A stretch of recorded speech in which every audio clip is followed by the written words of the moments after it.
Gracias.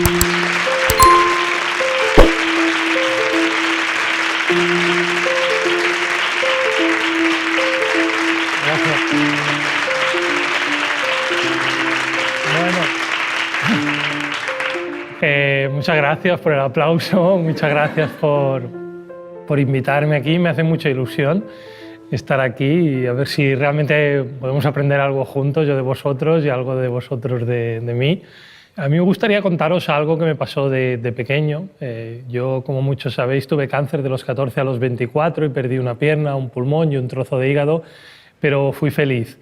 Y en aquellos años, yo recuerdo que dejé el colegio con 14 años y tuve la gran suerte de estar educado con mi madre hospitalaria, que era una mujer de 92 años, increíble, de Zaragoza, y nos cogió a todos los chavales que teníamos cáncer, a todos nos faltaba una pierna, nos enseñó un grito de guerra muy bonito, que es no somos cojos, somos cojonudos, que nos encantó y lo gritábamos siempre. Y en aquella época en el hospital pues, no teníamos moto, pero teníamos silla de ruedas, no podíamos ir a discotecas, pero teníamos 8 plantas. Y fue una época increíble de educarse con chicos con cáncer y con esa madre hospitalaria que podíamos ir a ver cada noche. Yo tenía a mis padres que venían por la mañana y por la tarde, pero las noches en los hospitales, cuando tienes 14 años y nunca has salido de casa, era extraño. Mi primer hogar fuera de casa fue aquel hospital con aquellos 7 chavales con cáncer. Y aquella mujer se convirtió para mí en mi maestra. Fue una mujer que nunca olvidaré la fuerza. Ella siempre decía que nos educaba en ser valientes en la vida, en el amor, en el sexo. Y aquella mujer nos contaba historias maravillosas. Ella decía que sobre todo había que aprender a decir no. En aquella época yo no pensaba que pudiera decir no a nada, pero poco a poco con los años entendía lo que se refería. Aquella mujer siempre decía, cuando crees que conoces todas las respuestas, llega al universo y te cambia todas las preguntas. Y ella decía que el universo nos quería mucho porque en aquella época nos estaba haciendo cambiar nuestras respuestas para encontrar nuevas preguntas. Yo me eduqué junto a ella y ella me enseñó a perder para ganar. Ella me dijo que cualquier pérdida es una ganancia, con lo cual me dijo, tú no has perdido una pierna, sino que has ganado un muñón. Tú no has perdido un pulmón, sino que has aprendido a saber que con la mitad de lo que tienes puedes vivir. Y como el hígado me lo quitaron con forma de estrella, pues ella me enseñó que ahora llevaba un sheriff dentro de mí, ¿no?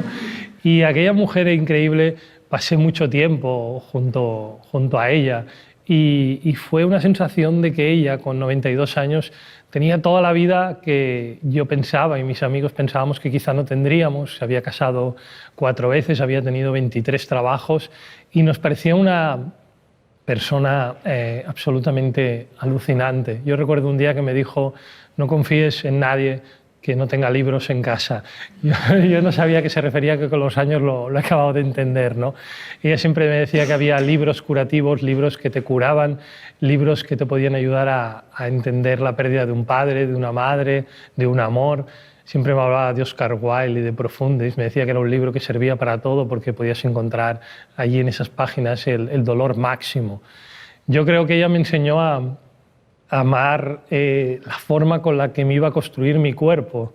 Tuve suerte de estar junto a ella. Cuando me cortaron la pierna me dijo que podía realmente el médico construirlo como quisiera, el muñón, y fue bellísimo porque realmente lo dibujé. Hice como un dibujo del muñón y mi muñón es idéntico a aquel dibujo, con lo cual pude construir mi propio muñón y sobre todo me enseñó que siempre llevase felicidad. Ella era una mujer que decía, no existe la felicidad, pero existe ser feliz cada día, ¿no? Y tenía esa fuerza, esa energía de hacerme creer que todo era posible. Yo recuerdo cuando iba con pantalones cortos por la calle, la gente hacía ver que no veía mi pierna, pero 2 segundos después de cruzarme todo el mundo se giraba a mirar la pierna, pero yo siempre me giro y los pillo a todos, ¿no? Y siempre les pregunto por qué tienen miedo a preguntar, ¿no? Y mi madre me decía que siempre hiciera preguntas. Me dio una libreta y me dijo que hiciera esas 5 buenas preguntas al día y sobre todo que encontrara 5 buenas personas que pudieran resolverme esas preguntas, ¿no? Siempre he ido con esa libreta, con esas 5 preguntas y siempre he intentado encontrar en los desconocidos mis mejores aliados. Yo cuando entré en hospital, mi madre real me dijo, no hables con desconocidos, y yo le dije, entonces creo que no hablaré con nadie, mamá. Y confié en los desconocidos y los desconocidos se convirtieron en mis grandes aliados. Yo aprendí mis primeras lecciones en un hospital, rodeado de 7 chavales, de los cuales perdí a 5, y ahí teníamos un pacto de vida en el hospital, otra idea de mi madre hospitalaria, que ella siempre decía que podíamos de alguna manera dividirnos las vidas de los que perdíamos para que se multiplicaran dentro de nosotros. En aquellos 10 años me tocó vivir 3,7 vidas, que es lo que me tocó en el pacto, y de alguna manera hoy delante de vosotros tenéis a 4,7 personas contándome a mí, y yo siempre llevo los anhelos, los deseos de esas 3,7 personas de los que me dividí sus vidas. Les prometí que siempre intentaría cumplir sus deseos, que siempre mantendría al niño de 14 años que era cuando perdí la pierna, cuando empecé con esa batalla de 10 años contra el cáncer, y nunca olvidé a mi madre hospitalaria.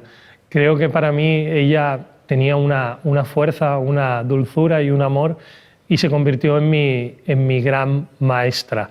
Y por eso quería empezar hoy contándoos la historia que muchas veces los grandes maestros te los encuentras en cualquier sitio y a veces en una habitación, en aquel caso era la 307 de un hospital de Barcelona, donde vivía la mujer que más me cuidó, la mujer que más pensó en aquellos chavales y la que hizo que nos sintiésemos orgullosos de toda pérdida y que entendiésemos que si haces el duelo suficiente, toda pérdida se convierte en una ganancia. Así que esta es mi historia de inicio. Gracias por escucharme.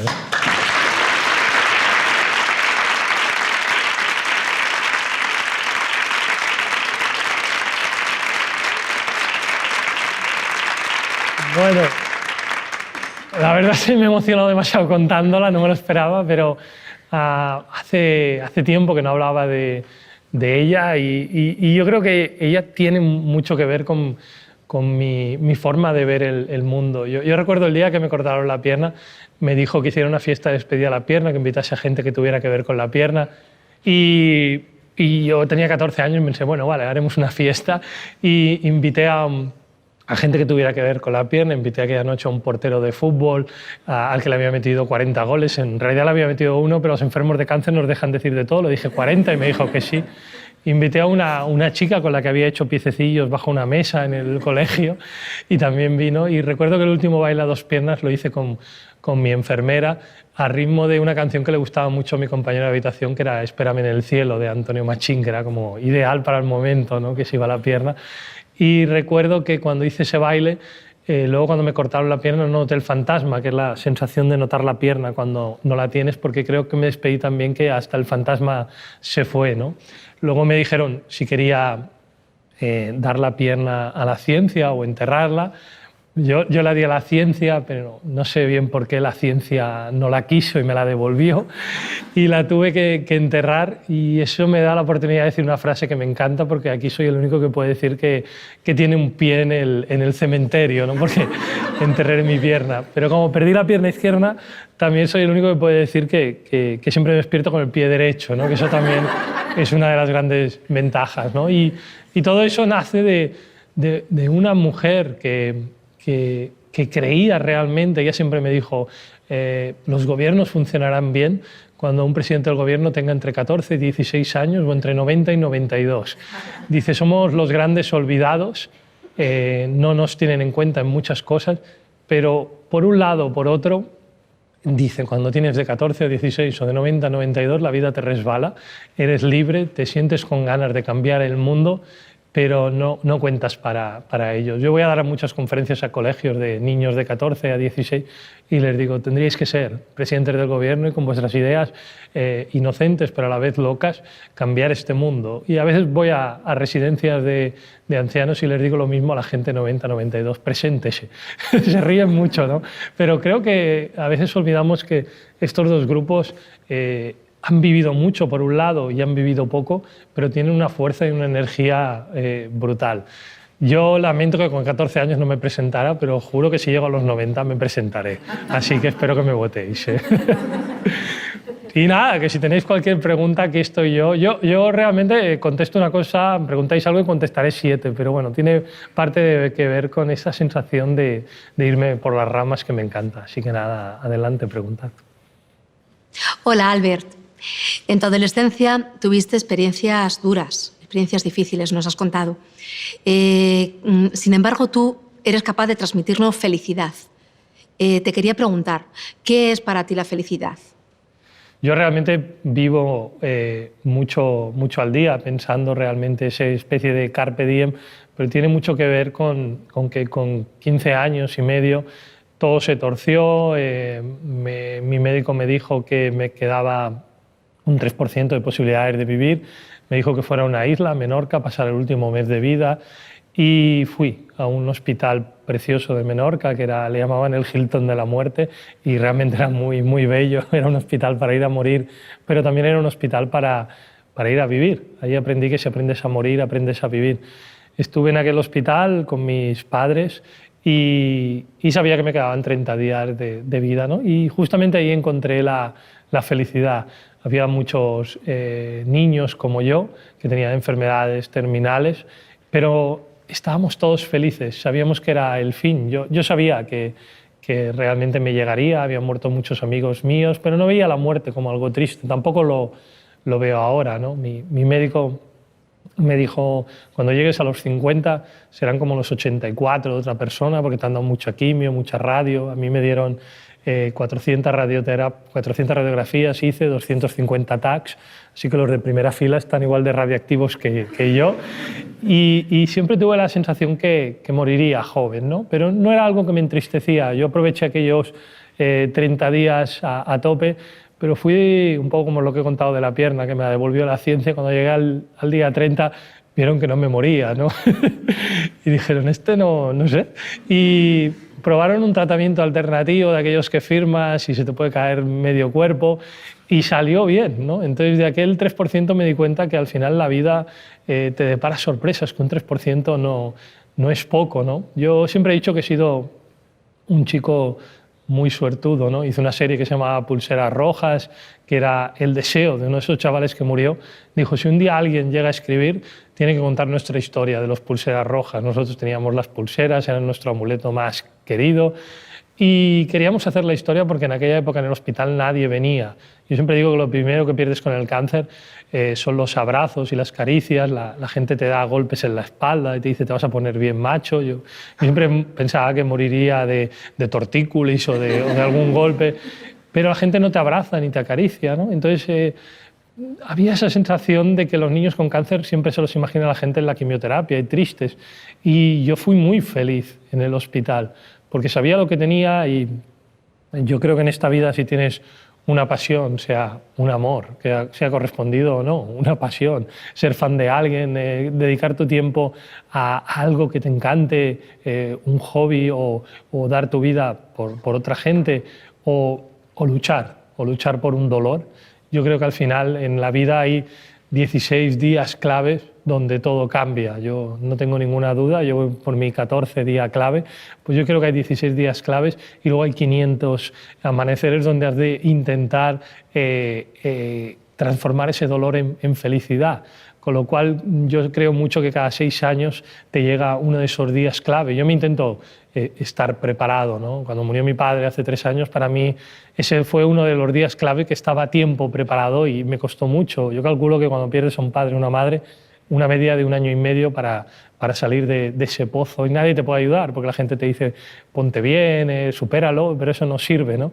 Y muchas veces te rescatan más los libros o una conversación, una noche con un desconocido o una desconocida que te abres, o un amarillo que les llamo yo, te lleva a salir de allí, ¿no? Y luego el 17 día clave, que es tu muerte, que se la pasas a alguien, que es alguien que tiene como que superar esa tristeza, ¿no? Pero para mí la felicidad siempre ha sido y ha tenido mucho que ver con las piernas ortopédicas, ¿no? Las piernas ortopédicas cada 5 años dejan de funcionar. Bueno, si no sabe mal, os enseño la mía porque muy poca gente ha visto una pierna ortopédica y es muy interesante verla. Me voy a levantar, espero que no sea ningún problema para las camas, pero es mucho más sencillo. Habría dos posibilidades. Una, que me bajara los pantalones. Yo lo hacía mucho, pero últimamente en los colegios ya no conviene hacer esto. Y la última vez que lo hice en un colegio realmente pararon esto. Y es mucho mejor no bajarse los pantalones en un colegio, lo recomiendo. Y entonces, pues mi madre me ha construido una cremallera en el tejano, con lo cual es mucho más sencillo. Mira, os la enseño. Es muy curioso porque las piernas ortopédicas, así como los iPhones, cada año Apple saca uno, las piernas ortopédicas solo cambian cuando hay una gran guerra. Es así, porque es cuando hay mucha demanda. Entonces mi ortopeda, que se llama Cristo, que es perfecto porque muchas veces él dice: Dios te quitó la pierna, Cristo te la devolvió, con lo cual es una frase perfecta. Y con tu ortopeda tienes una historia de amor casi, porque le tienes que confesar todos los dolores. La pierna la vas cambiando. Yo primero llevé todas, la pierna mecánica, que era bastante terrible porque vuelve muy rápido. Luego durante mucho tiempo llevé una pierna hidráulica, pero tenía un problema que a veces perdía aceite cuando ibas por una calle y venía una señora y te decía: estás perdiendo aceite. Es verdad, había un reguero de aceite y al final estaba yo. Ahora, durante hace tiempo, ya existe la pierna electrónica y solo tiene un problema, que es que cada noche la tienes que cargar, y cuando voy como hoy a un hotel, normalmente solo hay un enchufe y tengo que decidir si cargo el ordenador portátil, el móvil o la pierna ortopédica, ¿no? Y realmente cada 5 años la pierna se autodestruye, tiene esta obsolescencia, con lo cual te la has de cambiar. Pero lo más bello es que cuando te cambias de pierna, y ahí engancho con tu pregunta, Bea, cambia la risa. Yo creo que cambia tu forma de andar y cambia la risa. Yo estoy muy contento de esta última, porque tú la eliges la forma, y yo soy muy fan de la película Terminator, y entonces me cogí una que tiene por la parte de abajo una cosa muy, muy Terminator, y a los niños les gusta mucho. Mucha gente se piensa que yo nado cada día 40 minutos, pero nado sin pierna. Duermes sin pierna, ¿no? La gente se piensa que duermes con la pierna, que no tiene ningún sentido. Lo único que tu pierna nunca está más de 40 centímetros alejada de ti. Yo me recuerdo que iba a una piscina y me dijeron que quedaba fea y que se la querían llevar. Y yo dije: pa' fea las gafas del señor este que se pone a nadar, porque me parece increíble que se quisieran llevar mi pierna, ¿no? Yo soy muy protestón, hago broncas, he acabado en 2 calabozos, uno de Portugal y otro en Nueva York, porque me parece que hay que luchar mucho contra las injusticias. La última en Nueva York fue porque una señora en silla de ruedas llevaba para su nieto una bola de estas de nieve, de estas que la mueves, y le dijo el segurata que llevaba más agua de la permitida en la bola de nieve, ¿no? Y que o la pinchaba o la llevaba a facturar. Una mujer de casi 90 años. Bueno, yo le armé un pitote y le acabé diciendo, digo, ojalá, cuando ya no nos poníamos de acuerdo, digo, ojalá algún día tú acabes en una silla de ruedas y te encuentres un gilipollas como tú pidiéndote este favor, ¿no? Acabé directamente en el calabozo, pero os puedo asegurar que éramos 4 personas en el calabozo y fue de los momentos más felices de mi vida, porque cada uno tenía una historia más absurda por la que había acabado. Yo creo que al final hay que discutir mucho las normas. Yo soy de los que más las discuto. Yo pienso que hay que acabar con los escalones. Yo me rompí la cadera hace 2 años. El mismo médico que me dijo: cuando llegues a tus 50 años, eran los 83 de otra persona, me dijo: a los 46 te romperás la cadera. Y yo pensaba, tengo 13, no pasará. A los 46 me rompí la cadera, iba a ver a Franco Battiato, que se había roto la cadera, y le dije: quiero ir a verlo como homenaje, y me rompí la cadera yendo a verlo. Luego fue muy bonito porque Franco Battiato, lo conté en una radio y me llamó, y os puedo asegurar que Franco Battiato a una pregunta responde durante 1 hora y cuarto. Es un hombre filósofo súper intenso, y romperse la cadera fue la cosa más bella que me pasó. Pude pasar un mes con mi madre, y pasó algo increíble también, que es que me pusieron un tornillo en la cadera, y yo siempre había tenido la sensación que me faltaba un tornillo, con lo cual me equilibré, ¿no? Y siempre tuve la sensación que el mes que pasé en silla de ruedas aprendí mucho. Había una chica que conocí que va en silla de ruedas desde hace 30 años, y ella me enseñó una frase que me dijo: o entramos todos o no entra nadie, no debería haber escalones en este mundo, ¿no? Y a partir de ese día no he ido a ningún sitio donde hubiera escalones. Me he cambiado de gimnasio donde había escalones, no voy a restaurantes donde hay escalones, y pienso mucho que si o entramos todos o no entra nadie, ¿no? Ella me contó que iba en silla de ruedas y que siempre iba a la altura de los culos, ¿no? Y dice, hay 1 o 2 culos que valen la pena, pero la mayoría no valen, ¿no? Y yo lo descubrí, ¿no? Y realmente tienes aquella sensación de ver el mundo desde otra perspectiva, ¿no? Y romperse la cadera es una cosa que recomiendo a mucha gente. Te sitúa a otra altura, te das cuenta quién te quiere y quién no al instante, y sobre todo tienes mucha felicidad. Y así que me he levantado para enseñaros la pierna y os la enseño.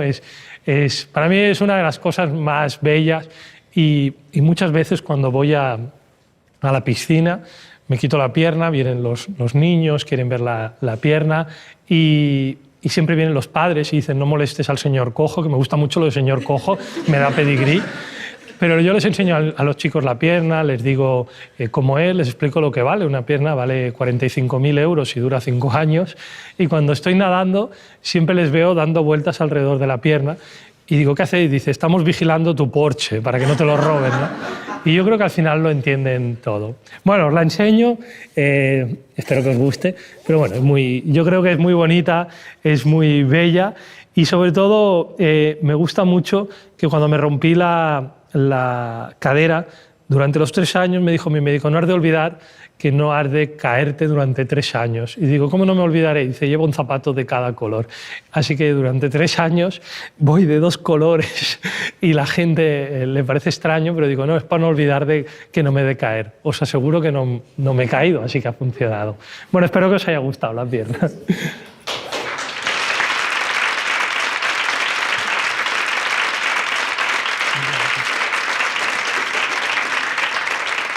Bueno, no os he mentido, ¿eh? Preguntas una cosa y contesto 10, ¿eh?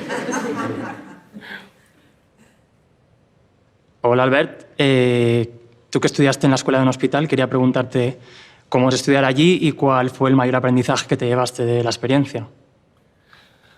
Bueno, yo creo que cuando entré en el hospital, claro, yo era un chico que vivía para el fútbol. Yo jugaba en los juveniles del Barça, era portero, mi vida era el fútbol. Yo siempre digo que era igual de bueno que Messi, porque nadie lo puede demostrar ya. Y para mí el fútbol lo era todo, ¿no? Pero yo, que cada año voy a ver a muchísimos niños que les cortan la pierna o el brazo, no difieren mucho los sueños. A esa edad, a 13, 12, el fútbol, el baile, muchas cosas te cambian, ¿no? Yo era un niño que sacaba muy malas notas, y el cáncer me hizo muy listo, porque realmente me aprobaban todo con sobresaliente, porque pensaban, no, la palmarada, igual la nota que le pongamos.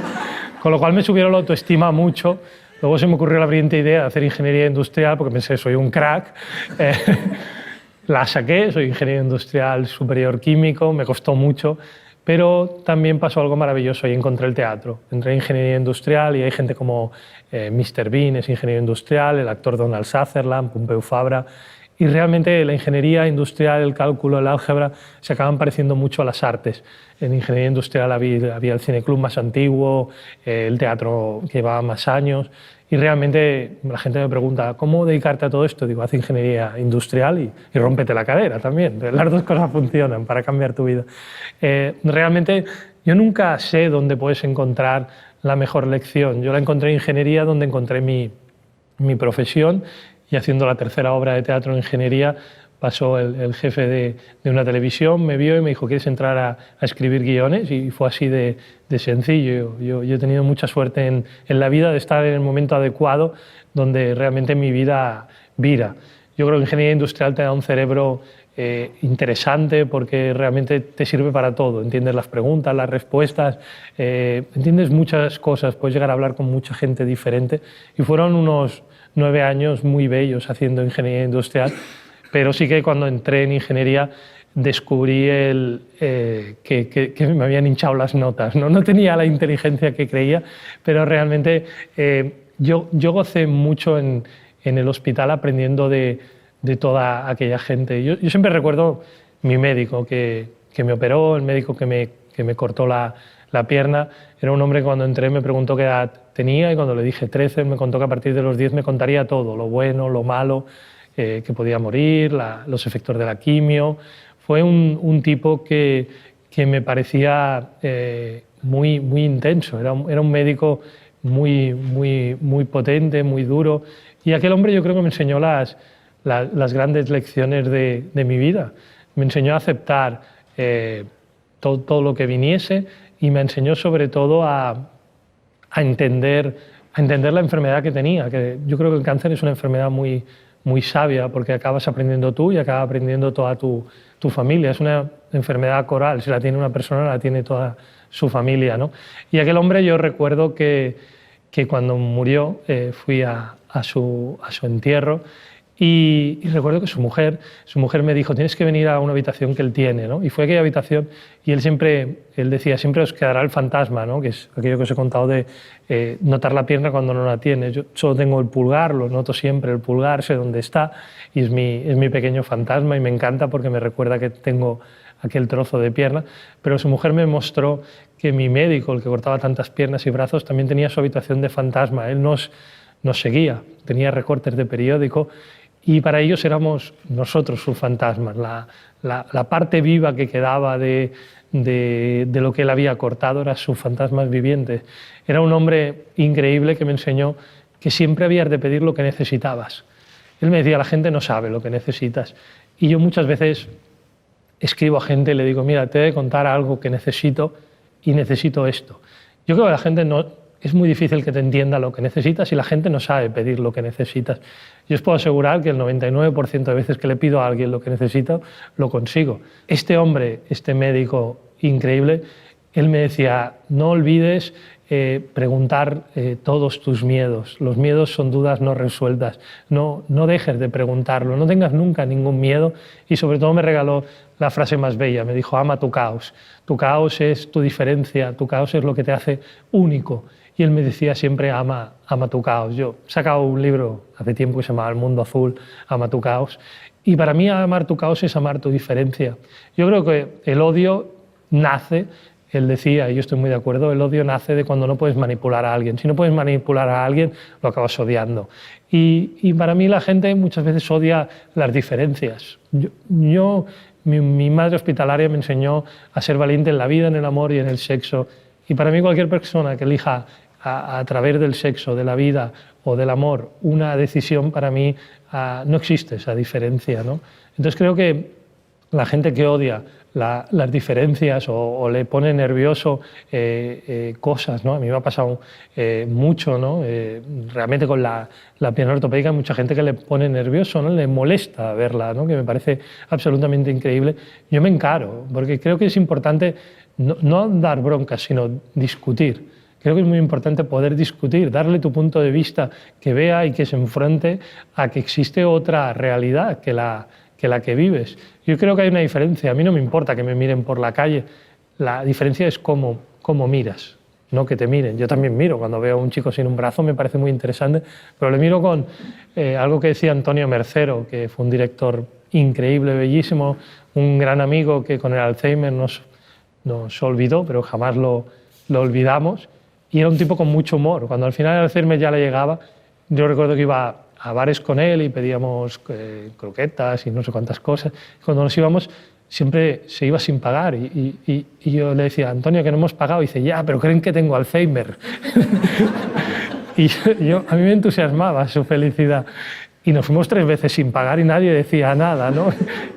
Y tiene que ver con eso, ¿no? La forma de mirar, ¿no? Entonces yo no creo que pueda dar pena, pero como a la gente le das pena, yo nunca hago ninguna cola en el aeropuerto, enseño la pierna y les da mucha pena. Y digo, pues vale, yo me aprovecho, ¿no? Yo recuerdo cuando estuve en un vuelo, que yo siempre me pongo en la fila de emergencia, pero hay una pierna que es mucho más grande que la otra, no se ve porque yo hago trucos, pero hay una que es mucho más grande. Y un día me vino, que había ido al hormiguero, y me dijo, la chica, tú no puedes ir a la fila de emergencia porque si tú tardas en levantarte y tardarás mucho en salir si hay un accidente. Y digo, vale, ¿yo dónde tengo que ir? Y me dice, a la última fila del avión. Digo, pero a ver si lo entiendo, si yo soy súper lento, si hay un accidente, ¿cómo me salvaré, ¿no? Y me dijo una frase que nunca olvidaré, que me dijo, es que alguien se tiene que sacrificar por el resto del pasaje, ¿no? Yo le conté mi vida y digo, es que yo me he sacrificado ya mucho, oiga, y no me moví, ¿no? Y yo creo que parte de esas lecciones tienen que ver con ese hombre médico que me enseñó que había que ser feliz cada día, que había que preguntar mucho y sobre todo que había que tener la sensación de aceptar lo que te llega en este mundo, ¿no? Yo para mí, la vida siempre te golpea, pero nunca te noquea. Yo no tengo duda, la vida siempre te golpeará y si no estás preparado para que te golpee, vivirás mal en este mundo. Para mí que te pasen cosas tristes te traen 1000 cosas alegres. Lo que pasa es que desde pequeño no hay clases sobre pérdidas amorosas, no hay clases sobre pérdidas físicas, no hay clases ni tan siquiera para entender el mundo de los sentimientos. No hay ningún tipo de clases realmente en un colegio que te ayuden a entender las emociones y el dolor. Y pienso que las emociones y el dolor es lo único que necesitas. Siempre hay elecciones y cuando hay elecciones hablan mucho de economía, hablan mucho de muchos temas relacionados con el trabajo, pero me pregunto por qué nunca hablan del dolor. ¿Cómo conseguir que sus ciudadanos tengan menos dolor? A mí me interesa más cómo conseguir que de alguna manera la gente no sufra por una lista de espera, no por la lista de espera, sino por el dolor y la angustia que te produce. O cuando eres mayor, que alguien decida que tienes que ir a una residencia, ¿no? Alguien que a lo mejor hasta tiene dinero, los hijos, pero deciden, no, es mucho mejor que vaya a una residencia, que estarán mucho más cuidados.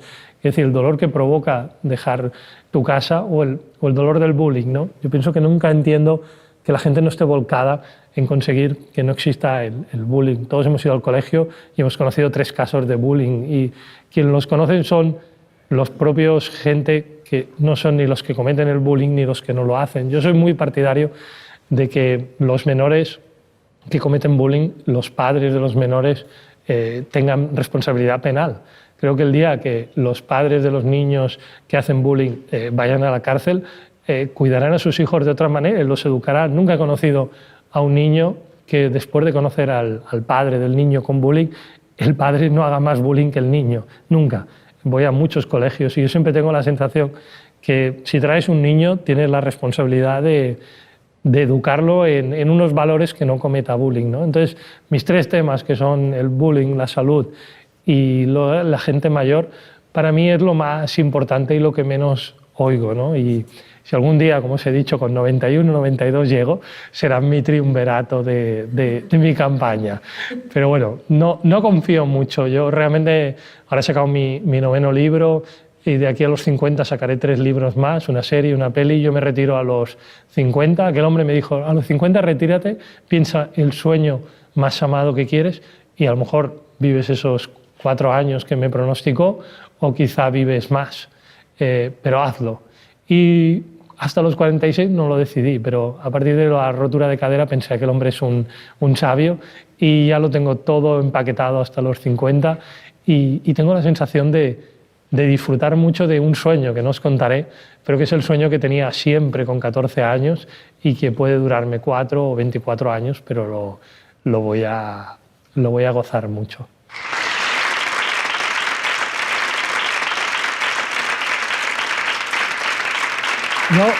No sé qué tiene esta sala porque os estoy contando cosas que nunca he contado a nadie, pero me siento como cómodo y nada. Luego ya aquellos, si tienen que editar, que editen y nos corten los momentos emocionales y si no, que pongan una cartela, ¿no? Albert, no, a los 92 se presenta, que tiemblen todos.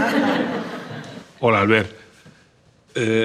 A través de tu blog a menudo recomiendas pues, los libros y las películas que a ti más te han gustado. Me gustaría que nos comentases y nos aclarases el tema de las constelaciones de lectores y por qué insistes en la idea de que hay que tener amigos con libros. Gracias. Bueno, yo creo que lo de los libros, sí que os recomiendo el mío, el último, de Lo mejor de ir es volver, porque es el último, lo amo mucho, pasa en un futuro dentro de muchos años, en el 2073, que cuando yo tendría 100 años, y me imagino cómo es el mundo dentro de 100 años, en este caso en Barcelona, y es un libro muy, muy bello, ¿no? Es un futuro diferente donde existe el karma artificial. Yo creo mucho en el karma, yo creo que si haces algo mal te llegará tarde o temprano, pero hay gente muy suertuda, que yo conozco 3, que han hecho cosas muy malas en este mundo y cada día les va mejor, ¿no? Entonces yo Mi madre hospitalaria siempre hablaba de ese karma artificial y decía, ojalá cuando llegue a 100 años el Estado o el mundo me regalase la oportunidad de elegir a 3 personas a las que cribar de este mundo.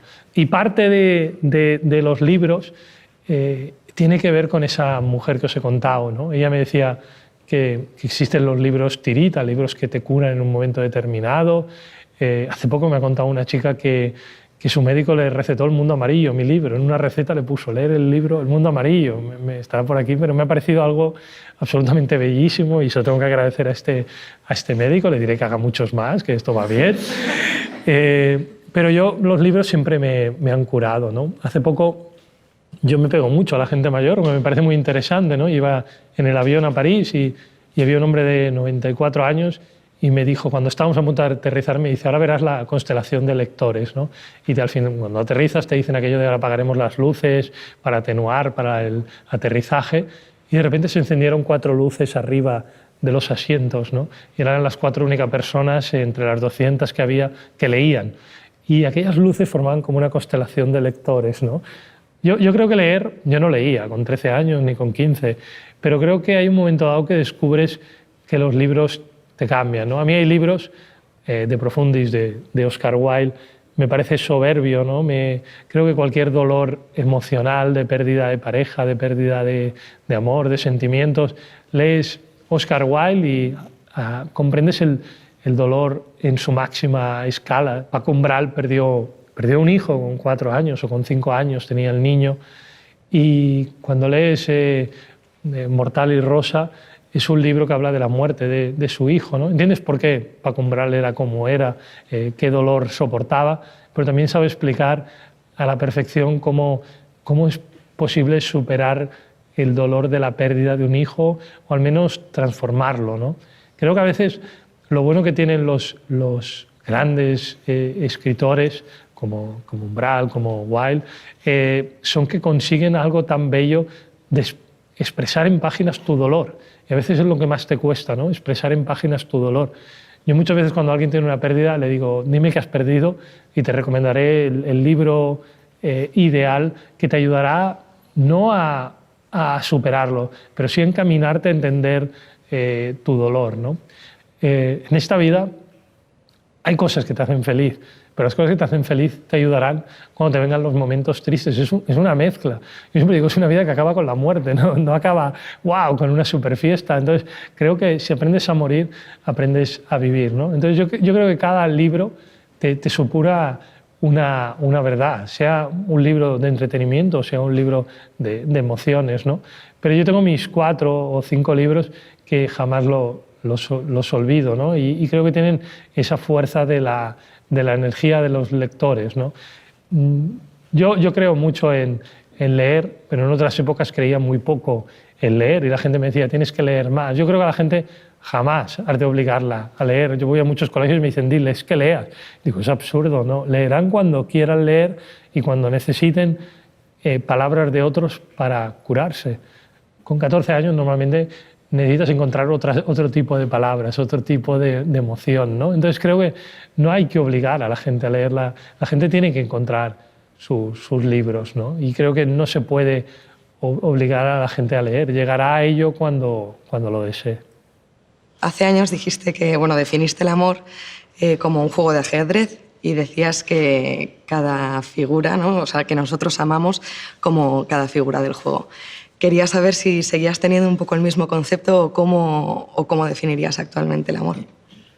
Sí, yo muchas veces considero que muchas cosas que las que cuento las aprendí en aquel hospital, ¿no? En aquel hospital tuve también un padre hospitalario, era un hombre muy... Claro, estuve en 10 hospitales y siempre lo resumo en una figura. A veces mi padre hospitalario es la suma de 10 padres hospitalarios.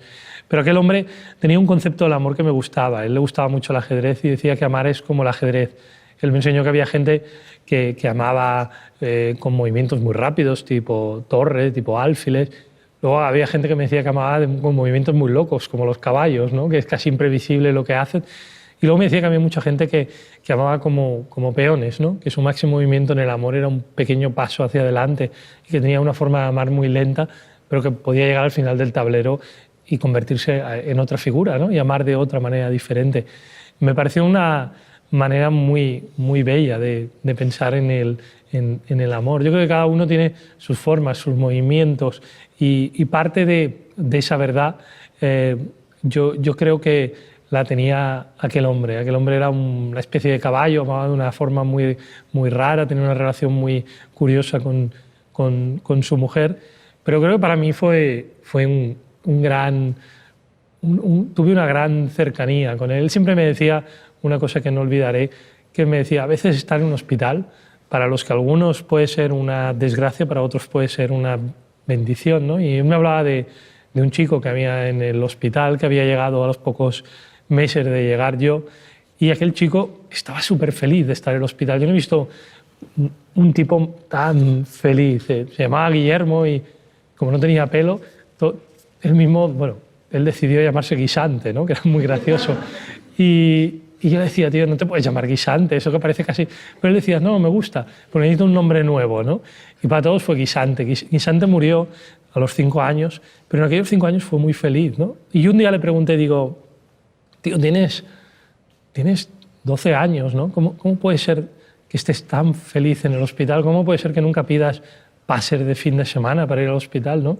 Y de repente me contó la historia más brutal que yo he oído en la vida, ¿no? Y era que en su casa pues su padre le pegaba, recibía malos tratos, casi como la historia del niño del Bola, con lo cual para él que le detectaron un cáncer fue como la bendición más grande del mundo. Se libró de todos los malos tratos que existían, consiguió una nueva casa, unos nuevos amigos, se cambió el nombre y de repente él siempre me decía, el cáncer me salvó del dolor, porque esto no es dolor, esto es felicidad.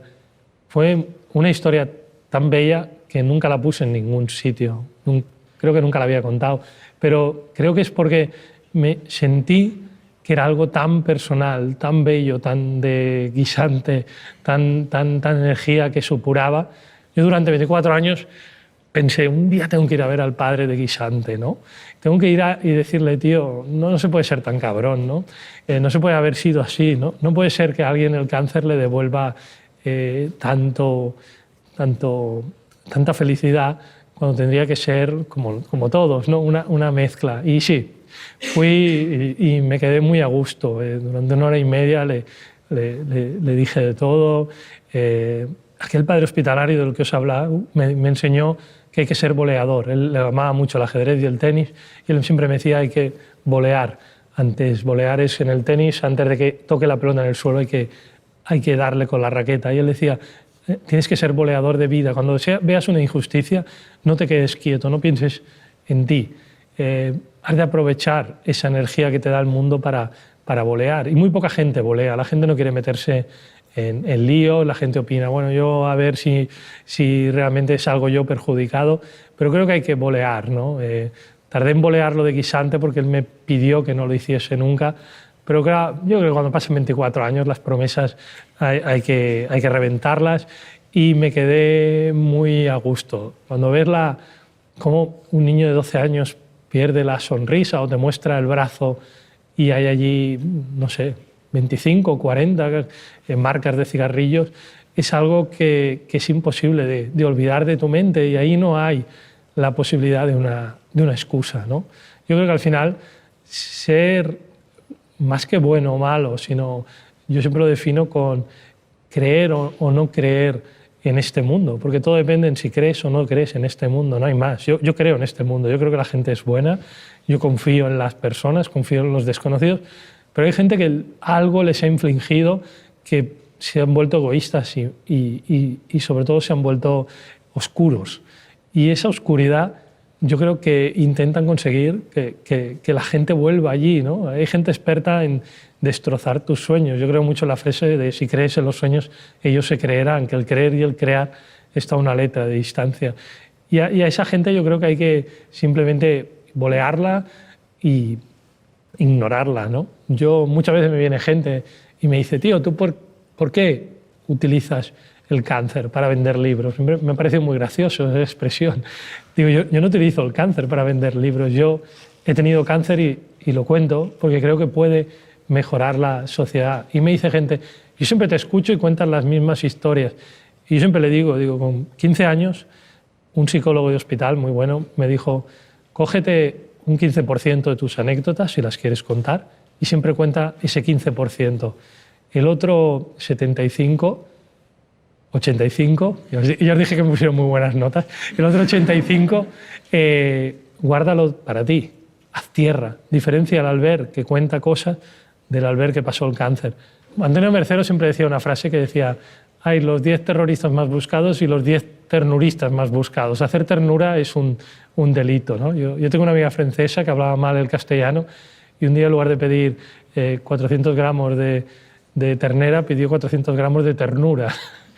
Y yo pensé, ojalá vendiesen ternura, ¿no? Porque yo pienso que es la cosa más maravillosa. Yo películas como Cuenta conmigo, Stand by Me, El Club de los Poetas Muertos o Good Will Hunting me cambió la vida. Son libros que también son sanadores, que te puedes verlos cientos de veces. El Club de los Poetas Muertos es de aquellas pelis que me coge con 22 años, que es la edad ideal, pero te cambian la vida. Yo creo que hay pinturas absolutamente bellas. La vida de Picasso, si la podéis ver, explica los 4 tipos de amor. Fue el último de su época azul y yo me quedo entusiasmado. Lo he seguido por medio mundo. Mi ilusión era ir a ver la vida de Picasso. Está en Cleveland y tenía mi viaje en la mente. Iré a Cleveland, veré la vida de Picasso y cuando faltaba 3 meses para hacer aquel viaje, traer la vida de Picasso a Barcelona.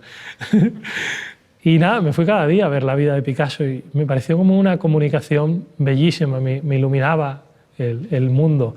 Luego fui a Francia y de repente trajeron la vida de Picasso a Francia durante un mes, ¿no? Y pienso, esa pintura me sigue a mí, no quiere que yo vaya a Cleveland, no sé por qué, pero no es mi destino ir allí, ¿no? Y yo pienso que películas, músicas, canciones... Hay una canción de 2 raperos que se llaman Ajax y Proc, tiene una canción que se llama Reproches, que me parece sanadora. Y pienso que parte de ello tiene que ver con ver la vida, yo creo, como un premio, ¿no?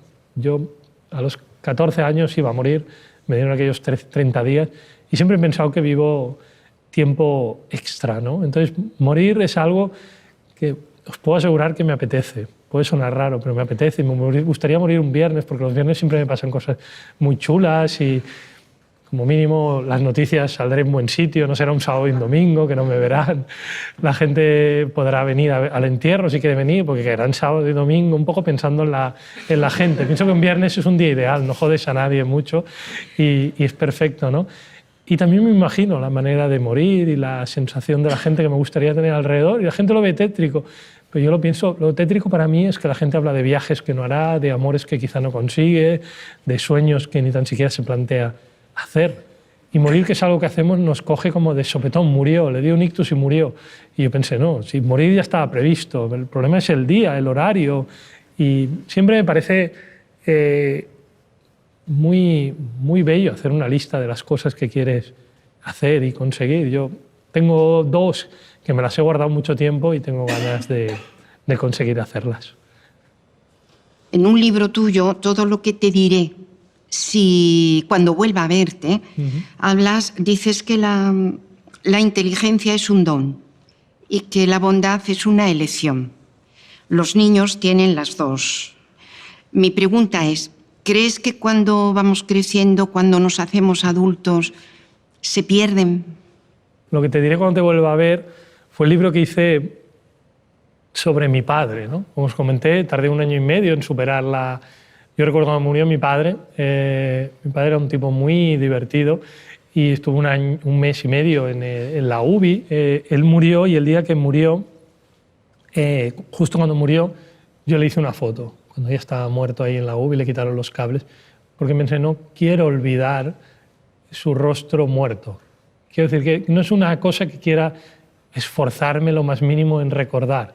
Sé que lo recordaré, pero no quería esforzarme en recordarlo, ¿no? Es una foto que miro una vez al año y cuando la veo, de repente es mágica, me devuelve toda la felicidad de mi padre. Mi padre sigue estando allí, parece que esté dormido, sigue estando, ¿no? La gente marcha mucho tiempo después, ¿no? Y siempre recordaré que mi padre, os he hablado de muchas frases de padres hospitalarios, madres hospitalarios. La gente me dice, ¿por qué no hablas de tu padre, de tu madre? Yo siempre digo, mi psicólogo aquel con 15 años me dijo, tu padre y tu madre guárdatelas para ti, habla de tu padre y tu madre hospitalario. Pero esta frase de lo que te diré es de mi padre, ¿no? De la bondad es una es una elección, la inteligencia es un don. Yo creo mucho que la gente tiene la inteligencia que tiene, pero yo amo la gente que es súper lista y la gente que no es tan lista, porque a veces es mucho más lista en otras cosas. Pero la bondad sí que es una elección. En esta vida es tan fácil no tener esa bondad, es tan fácil pensar en uno mismo, es que es muy fácil, porque la vida te lo pone fácil, ¿no? Pero nunca olvidaré a mi padre. Yo creo que una de las cosas más bellas de perder a mi padre es que cada año que me acerco a su edad le comprendo mejor. Y una de las cosas que echo más de menos es que yo discutía mucho con mi padre y nunca he encontrado a alguien que sea tan bueno discutiendo o que me importe tanto discutir con él, ¿no? Y a veces me encuentro que me falta un sparring a su altura, ¿no? Él hacía muchas listas, en el último libro, en Lo mejor de ir es volver, hablo de una persona que hacía muchas listas de pros y contras, ¿no? Él me decía que siempre había pros y contras y me gustaban mucho esos pros y contras. Él hacía las listas, las guardaba y un día pensé, cuando muera, quiero tener todas sus listas de pros y contras, pero era un ser muy inteligente, mi padre, y antes de morir, cuando ya supo que iba al hospital, lo trituró todo, sus vidas, todos sus diarios, los trituró, me pidió comprar una trituradora por Amazon, yo digo, ¿para qué quiero una trituradora este hombre? Luego lo descubrí, trituró todo, lo metió en un cojín y me regaló el cojín. Me dijo, esa almohada, cuando duermas, allí están todas mis preocupaciones que absorberán todas tus preocupaciones. Y os puedo asegurar que algún día, cuando muera, trituraré todo lo que tenga y se lo regalaré a la persona que más quiero, ese cojín, para que mis preocupaciones absorban sus preocupaciones.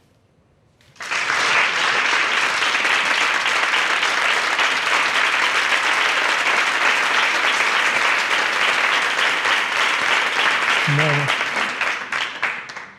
Hay algo muy bonito, que para mí es muy bonito y creo que has creado, que en gran medida es gracias a ti, obviamente, y es que a día de hoy los niños que están luchando contra el cáncer y conocen tu historia, creen que los héroes no tienen capa, sino pulseras rojas. Y mi pregunta es, ¿quiénes son héroes para ti? Bueno, yo creo que he hablado un poco de pulseras rojas, pero para mí fue el proyecto más importante, ¿no? Como os he dicho, teníamos esos pactos de vida, de vivir la vida de los otros, y también había listas. Y entre ellas siempre salía contar la historia para mejorarla, para que la gente no le diéramos pena, para que realmente llegue a haber una planta de adolescentes con cáncer, porque ser adolescente es complicado. Yo fui un niño, un adolescente y un adulto. Ser adolescente es complicado, debería haber plantas de adolescente. Pero sobre todo cambiar la idea, ¿no? Yo siempre veía la misma imagen, el niño con la quimio, en un hospital triste, y pensé que hacer una serie sobre niños alegres, como éramos nosotros, como los pulseras rojas. Fue difícil conseguir llegar. Primero fue una obra de teatro que se llamaba Los Pelones.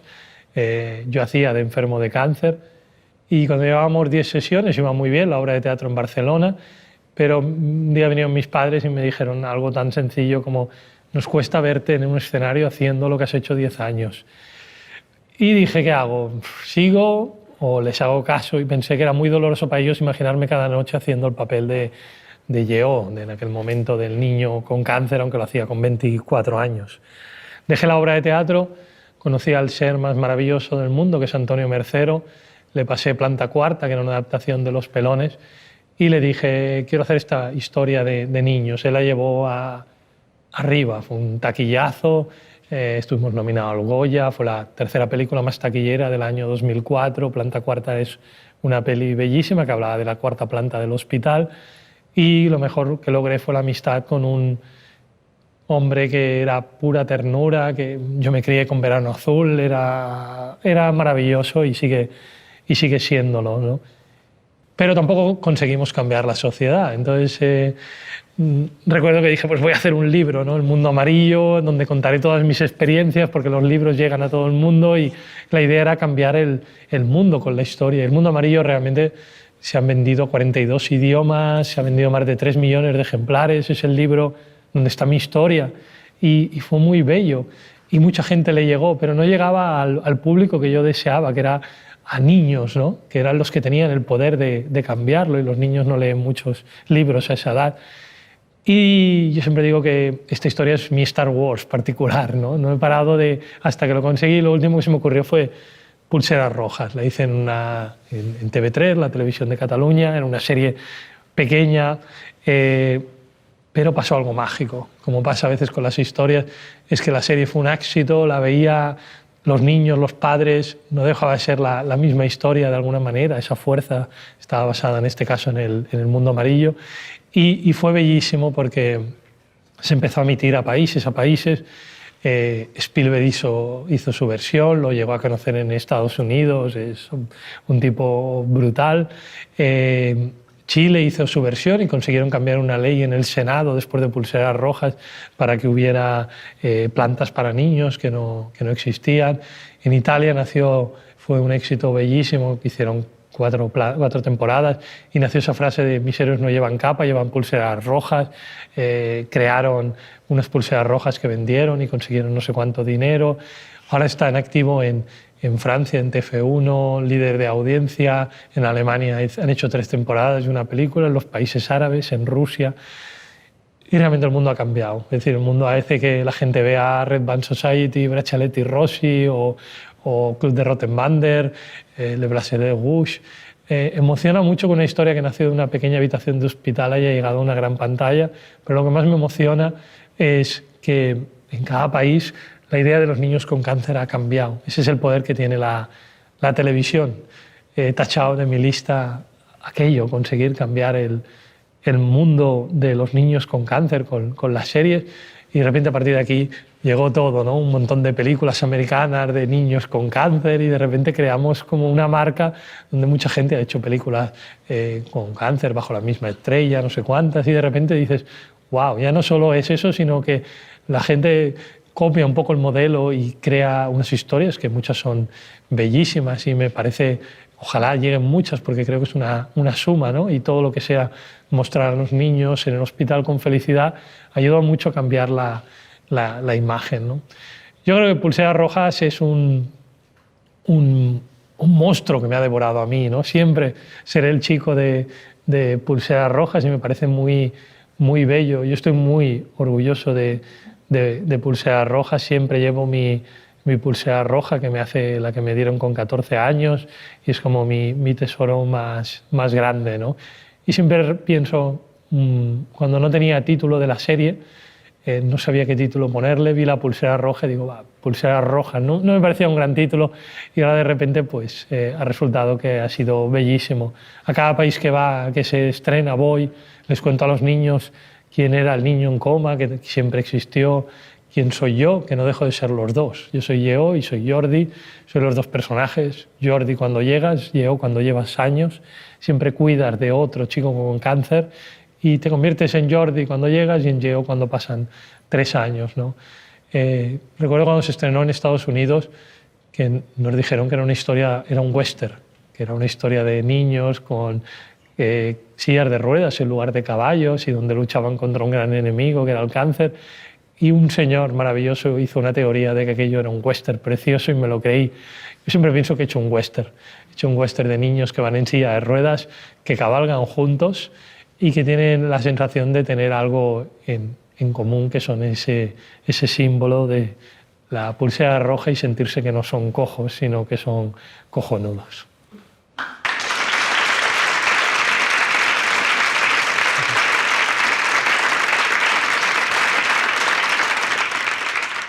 Hola Albert, soy Pablo. Quería preguntarte que, como dice el cómico Víctor Borges, que dice que la risa es la distancia entre 2 personas, que si tú consideras que el humor es el medio para cambiar el mundo. Bueno, muchas gracias por esta última pregunta. Te la responderé de pie, así me levanto, porque también estoy agotado de estar sentado. Yo creo que el humor para mí ha sido fundamental en mi vida, ¿no? Yo creo que muchas veces la gente me dice, ¿cómo has podido superar perder una pierna, un pulmón, un trozo de hígado, estar 10 años en hospitales, perderte parte de tu niñez tradicional y ser feliz? Yo siempre digo que han sido 2 puntales. Por un lado, el humor. nunca he considerado que haya perdido, no os veo, tenéis 2 piernas y nunca os veo correr por las calles como locos, nadie corre por la calle como loco, no hacéis cosas extraordinarias con las piernas, no me parece que perder una pierna sea muy... Yo si tuviera 2 piernas estaría todo el día corriendo y saltando y yo veo a la gente y no lo hace, camina como yo. Creo además que el humor te nace de esa sensación de no darle mucho valor a nada, ¿no? Yo creo que al final todo el mundo puede hacer humor de casi todo. Ahora que parece tan complicado hacer humor y que todo el mundo tiene la piel muy fina, a mí no me molesta. Yo vi hace poco un tipo que hacía humor sobre gente que no tenía piernas y como él tenía piernas le cayó una buena bronca, ¿no? Y yo pensé, bueno, también puede hacer, que la gente haga humor de lo que desee, ¿no? Creo que al final, si hay esa sensación de ternura, de respeto, de no dolor, creo que puedes hacer el humor de lo que desees, ¿no? Y yo creo que al final el sentido del humor es muy importante. Yo os lo he contado todo con sentido del humor, pero sabéis, y seguro porque se os ve muy inteligentes y sois el mejor público que he tenido en mi vida, porque nunca he hecho esto, siempre creo que el sentido del humor, de fondo ves el dolor. Yo creo que habéis visto mucho dolor también en lo que he contado, mucha tristeza, muchos lloros. Creo que os imagináis el momento entre Guisante y yo hablando aquella noche en un hospital, como uno de esos días claves de mi vida, donde para él no fue fácil explicarlo, para mí con 15 años no fue fácil comprenderlo también, ¿no? Pero creo que eso es la vida, ¿no? Creo que la vida se trata de encontrar esas 16 noches donde todo te cambiará, donde has de estar dispuesto a entender que en aquel momento cambió mi idea de descubrir que hay gente muy mala en el mundo. Yo no lo llegaba a entender, yo era un niño bastante inocente y aquel momento me llevó a estar junto a un niño que había perdido la inocencia hace tiempo, ¿no? Y me resultó muy potente. Pero luego, tiempo después, él siempre se reía de aquella situación, él siempre éramos como un compinche de bromas, ¿no? Y realmente había una energía entre los dos que creo que fue mi gran amigo en el hospital. Fue una de esas personas que me hubiera gustado que sobreviviera. Yo siempre pensaba, si sobrevive alguien, que sea Guisante, que hará algo genial en el mundo, ¿no? Al final no fue él. Yo siempre decía, yo no era el más guapo ni el más listo, quizá era el más alto, yo era muy alto. De pequeño la gente le sorprende que sea tan alto. Siempre me ve y piensa, como no tiene piernas será muy bajo. Y no, soy bastante alto.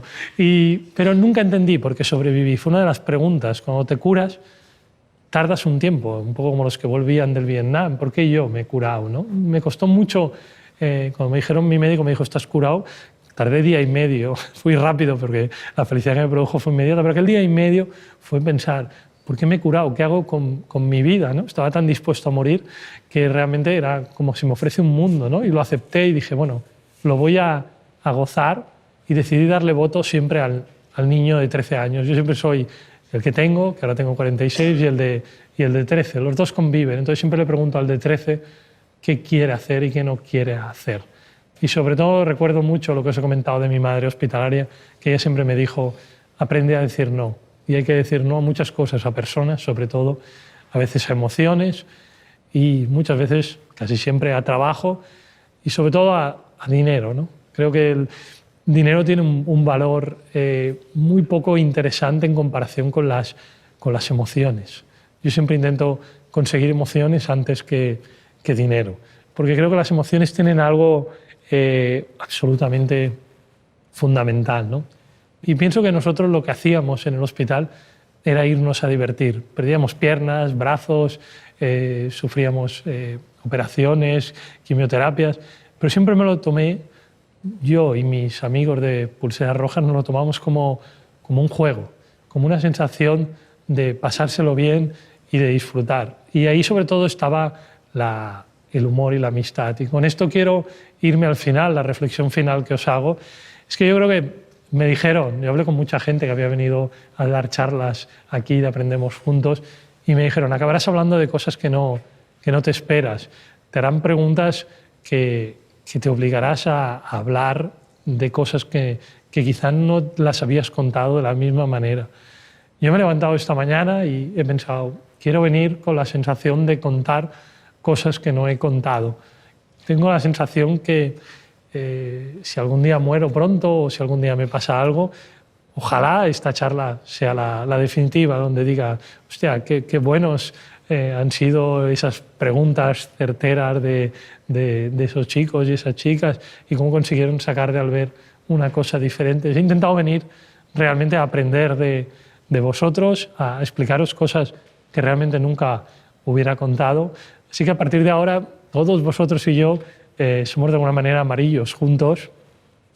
Os pido que siempre que os haga falta algo, me escribáis en un mail, no dinero, que esto a veces la gente lo confunde, algo emocional, me escribáis y ese vínculo hará que me tengáis, ¿vale? Creo que formamos un equipo juntos y creo que nos une algo diferente, no sé, es la sensación que yo tengo. Así que creo que he aprendido algo con vosotros y formamos parte de un curso, de una clase diferente. Espero que os lo hayáis pasado tan bien como yo y que disfrutemos de la vida, que vivamos muchos años y que, como dices, no perdamos el sentido del humor y sobre todo la felicidad y también, que yo lo defiendo mucho, que seamos boleadores y que no tengamos miedo en bolear injusticias ajenas, crear broncas y, si es necesario, acabar en calabozos y disfrutarlos. Así que gracias.